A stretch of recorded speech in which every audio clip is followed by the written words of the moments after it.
Good evening uli mga kaibigan. Nandito po tayo ngayon uli sa kalusugan at kapayapaan.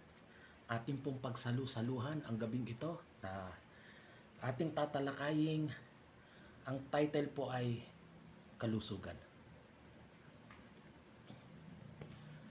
Ang karamdaman ay binubuo sa kabaliktarang paraan ng pagbubuo ng kalusugan. Ang karamdaman at kalusugan ay hindi natatamo sa loob ng isang gabi lamang. Ang mga ito ay resulta ng taong-taong pamumuhay sa wasto o maling pamamaraan. Ang kalusugan ay hindi minamana, ni hindi rin ito bunga ng pag-inom ng kahima-himalang pilduras o gamot, o bunga ng pagkakaroon ng isang matagumpay na operasyon sa katawan.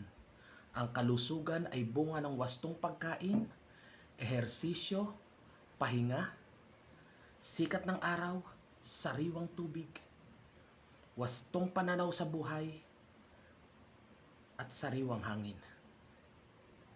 Samantala, ang karamdaman naman ay bunga ng maling pagkain, kulang sa ehersisyo, sobrang trabaho, paglanghap ng maruming hangin, maruming tubig, artipisyal na gamot, at nakakapinsalang pananaw sa buhay.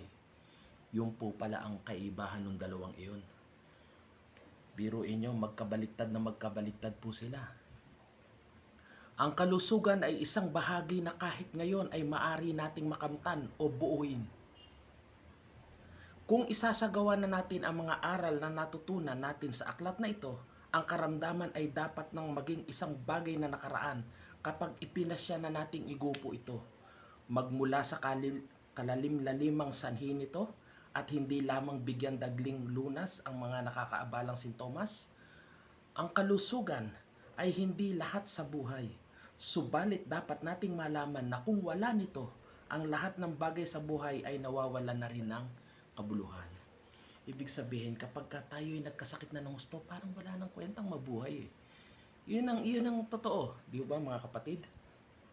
Maaring tayo ay nahihirapang matamo ng ganap na kalusugan sa ating lipunang pabaya at konsentidor sa mga nakakapinsalang bisyo at kasamang tulad ng pag-inom ng alak, paninigarilyo at iba pa.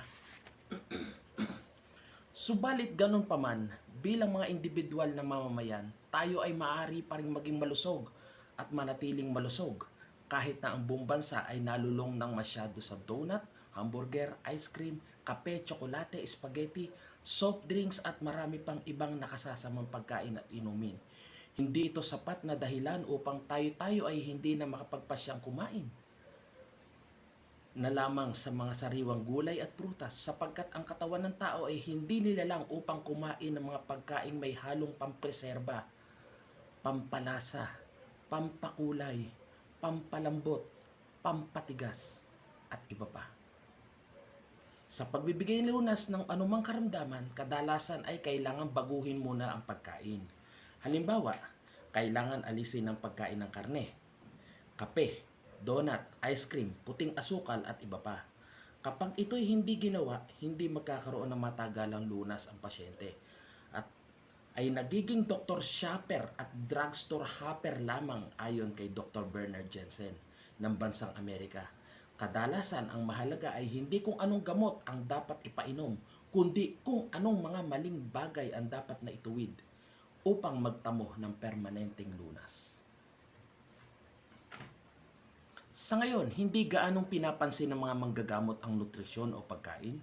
Subalit, maniniwala kami na paparating ang panahon na kung saan ang profesional na kalusugan ay pagpapagamot ay hindi basta-basta magre-reseta ng gamot, kundi magtuturo na lamang sa kanyang pasyente tungkol sa tamang pagkain.